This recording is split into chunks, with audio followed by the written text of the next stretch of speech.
Hi guys, কি খবৰ? আজি মই যাইছোঁ আমাৰ ছয়গাঁও ৰাসত। ছয়গাঁও ৰাসখন যদি আমাৰ ঘৰৰ ওচৰৰ পৰে, মই আৰু নেগেলেই হ'ব না। সেইকাৰণে ময়ো আজি ৰাসত যাম বুলি ওলালোঁ। এইখন হৈছে ৰাসৰ মেইন গেটখন। এতিয়া আমি বৰ্তমান যাই আছোঁ। এই পালোঁ আমি ছয়গাঁওৰ ৰাস। চবৰে আহোঁতে গৰম লাগিব না, চবকে বিচি দি আছে। এইখনে হৈছে মেইন গেটখন। এতিয়া পালোঁৱে।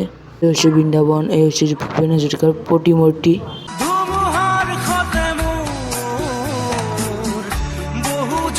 কৃষ্ণই গোবৰ্ধনৰ পাহাৰ দাঙি দিছে।